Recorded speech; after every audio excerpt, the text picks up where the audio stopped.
The Nature of the Evidence by Mary Sinclair, and read by Christopher Halton. This is the story Marston told me. He didn't want to tell it. I had to draw it out of him, bit by bit. I've put those bits into their proper order and explained a few things here and there, but the facts are exactly as he gave them. There is nothing I did not get from him somehow. You will admit my source is unimpeachable. Edward Marston, the great King's Counsel, author of that admirable work, The Logic of Evidence. You should read his chapters on what evidence is and what it is not. You may say he lied, but if you knew Marston, you'd know he couldn't lie. Not for moral reasons, but because he lacked the imagination to invent. So if you ask whether I believe this tale, all I can say is, I believe the things happened because Marston said they happened, and because they happened to him. As for what they were, neither of us pretends to explain it. You know he was married twice. He adored his first wife, Rosamund, and she adored him. They were completely happy. She was 15 years younger than he, and beautiful with that pure, grave, childlike beauty that seems too perfect to last. Her eyes and mouth had the same wide, contemplative bow. The corners of her mouth were finished with the loveliest little moulding, rounded like the pistil of a flower. Her hair was a heavy rope of gold she wore in a childlike fringe over her forehead, and a great coil at the back. When she let it down, it hung to her waist. Marston used to tease her about a trick she had, tossing that golden rope back in the night when it grew hot under her. It would fall across his face and hurt him. There was a pathos about her, perfect innocence, perfect immaturity, that made you feel such beauty couldn't last. Marston used to say it made him nervous. He was afraid of waking one morning to find it changed. It was impossible to think of Rosamund without her beauty. If it went, it seemed she must go too. And she did go first.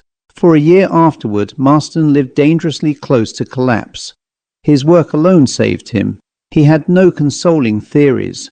A 19th century materialist, he believed consciousness purely physiological. When the body dies, you die. When you consider, he used to say, the nature of the evidence. Remember this, to understand that he had no bias, no anticipation. Rosamund survived for him only in memory, and in that memory he still loved her. Yet he would discuss, almost cynically, the chances of marrying again. It seems that on their honeymoon they had spoken of it.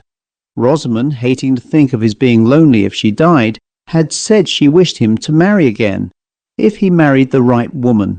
He had asked what if he married the wrong one, and she said that would be different. She couldn't bear that. He remembered all this afterward, but nothing in it made him suppose she would take action. One night we talked it over. I suppose I shall have to marry again, he said. It's a physical necessity, but it won't be anything more. I shan't marry the sort of woman who'll expect anything more. I won't put another woman in Rosamund's place. And he didn't. After that first year he married Pauline Silver. She was the daughter of old Justice Parker, a friend of Marston's family. He had not seen her until she returned from India after her divorce. Yes, there was a divorce. Silver behaved very well. Let her bring it against him to save her. But some queer stories went about. They didn't reach Marston, and if they had, he wouldn't have believed them. He made up his mind to marry her the moment he saw her. She was handsome in the hard black and white and vermilion style, with a little aristocratic nose and a lascivious mouth. It was, as he intended, nothing but a physical infatuation on both sides. No danger of Pauline taking Rosamund's place. Marston had a big case on, and they were in such a hurry that they married before it was over. Since the case kept him in London, they postponed the honeymoon, and he took her straight to his house in Curzon Street. This was the part he dreaded.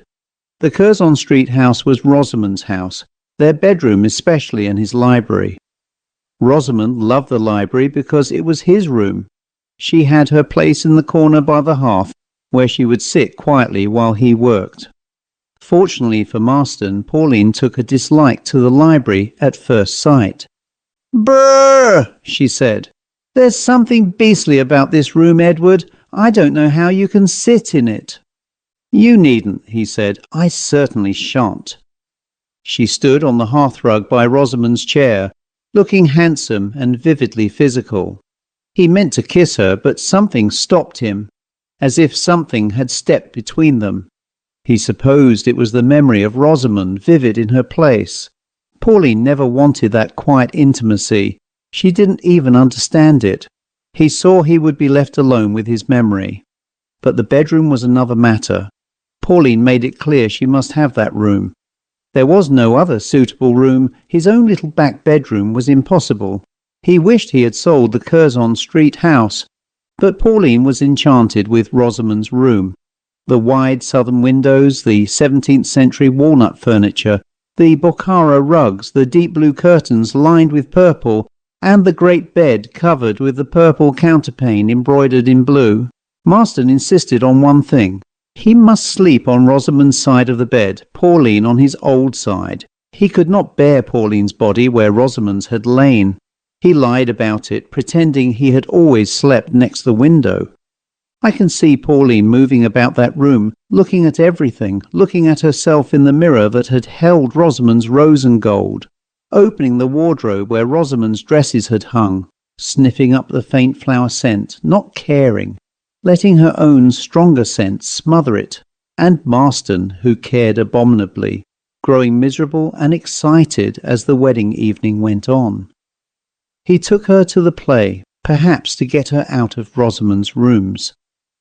They left before the performance was half over and were back in Curzon Street before 11.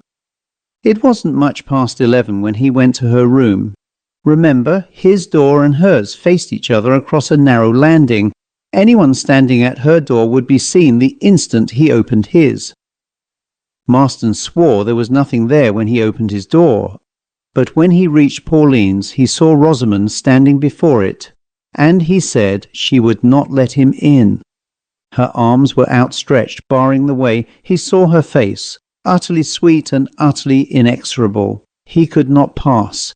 He backed into his own room, never taking his eyes from her, and when he reached his threshold she was gone. He wasn't frightened. He could not tell me what he felt, but he left his door open all night because he couldn't bear to shut it against her. He made no attempt to go into Pauline. He was convinced Rosamund would come again and stop him. I don't know what excuse he made to Pauline next morning. She was stiff and sulky. He was still infatuated with her. The vision had not put him off. He persuaded himself it was a hallucination caused by excitement. He didn't expect to see it again. But it was there the second night. This time it drew aside to let him pass, smiling as if to say, "Go in if you must, you'll see." He felt sure it would leave him alone now. But when he approached the bed, Rosamund's bed, it appeared again, standing between him and Pauline, arms outstretched. All Pauline saw was her bridegroom backing away, fixed, with a strange look on his face. "What's the matter with you, Edward? Why don't you come to bed?" Then he blurted it out. I can't. Can't what? Can't sleep with you? She won't let me?" "She?" "Rosamund, my wife. She's there." Pauline saw nothing but Edward, pale and rigid. She must have thought he was drunk. She sat up blazing and told him to leave the room. He did. Next day she spoke continually of the state he was in. He told her he wasn't drunk, that he had seen Rosamund. Pauline said if he wasn't drunk he must be mad. He said meekly, "Perhaps I am." That infuriated her. She accused him of shamming, of inventing an excuse because he didn't care for her. There must be another woman. He asked what she supposed he had married her for. She cried that she didn't know. In the end he persuaded her that he really had seen something. They agreed it was overwork, an hallucination of his exhausted brain. That theory lasted until bedtime. They arranged a precaution. He was to enter her room before she did, get into bed, and she would join him there. That, they hoped, would break the spell. He entered the room easily enough, but when he tried to get into bed, he saw Rosamund lying there in her place, asleep in all her childlike beauty. The firm bow of her mouth softened. her golden lashes on white cheeks, the square gold fringe shining, the great rope of hair flung on the pillow. He knelt by the bed, pressing his forehead into the covers. He said he could feel her breathe. He stayed there the 20 minutes Pauline took to undress. When she came in, she found him kneeling, dazed. "Why aren't you in bed?" she asked. "It's no use, I can't." He couldn't tell her Rosamund was lying there. She was too sacred. He only said, "You better sleep in my room." He stared at the place where he still saw Rosamund. Pauline saw only smooth sheets and a hollow in the pillow. She refused to be frightened out of her room. He couldn't leave Pauline with Rosamund, nor Rosamund with Pauline, so he sat in a chair back to the bed and eventually fell asleep. A scream woke him. Pauline had leapt from the bed. He turned on the light. She stood shaking, her mouth dropped open. She said, "Edward, there's something in the bed." He stripped the bed empty. "There isn't, look." "There was something, I felt it." She told him something thick and heavy like a rope of hair had swung across her face and waked her. Then she had felt a woman's body, soft and horrible, her fingers sinking into shallow breasts. Then she screamed and jumped out. She declared the room was beastly. She slept in Marston's room while he sat up in a chair beside her. She now believed he had really seen something. She remembered the library had felt beastly too. She assumed the house was simply haunted. Marston didn't tell her the house had never been haunted until she entered it.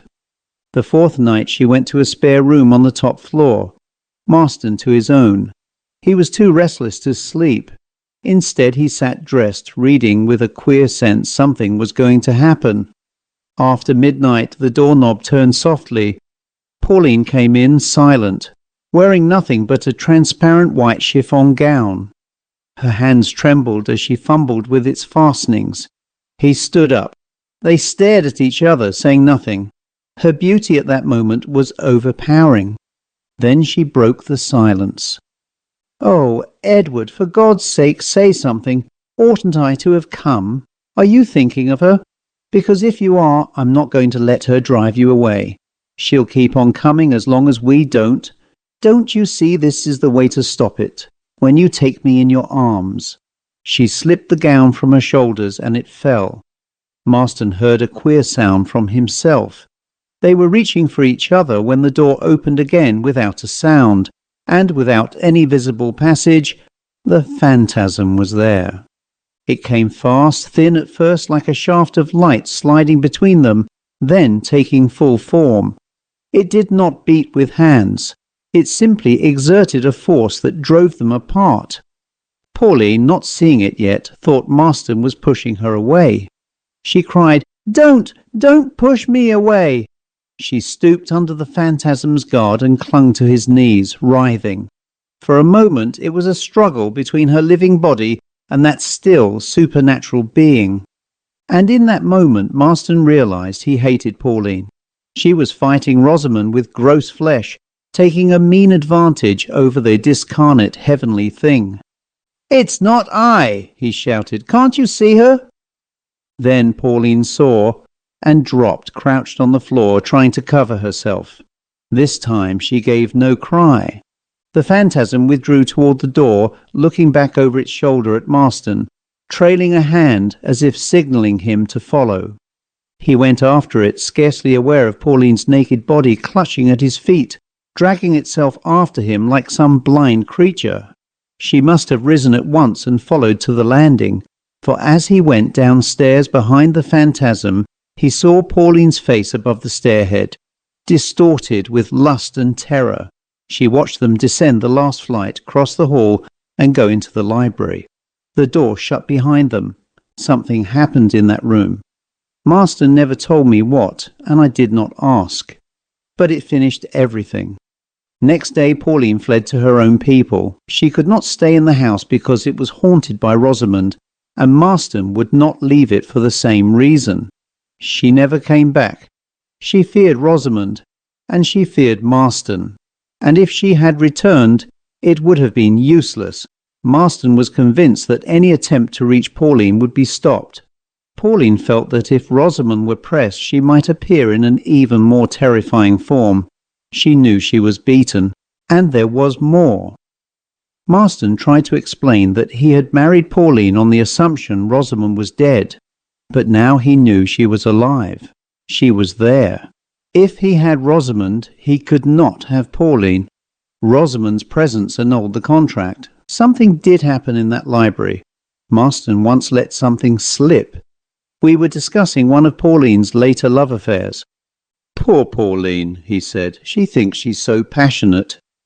"Well," I said, "wasn't she?" He burst out, "No, she doesn't know what passion is. None of you know. You've no conception. You'd have to get rid of your bodies first. I didn't know until—" He stopped, but I think he meant until Rosamund came back and showed him. He whispered, "It isn't a localized affair at all. If you only knew—" So I don't think it was mere fidelity to a revived memory. Behind that shut door there had been some experience, terrible and exquisite, more penetrating than sight or touch, passion at all points of being.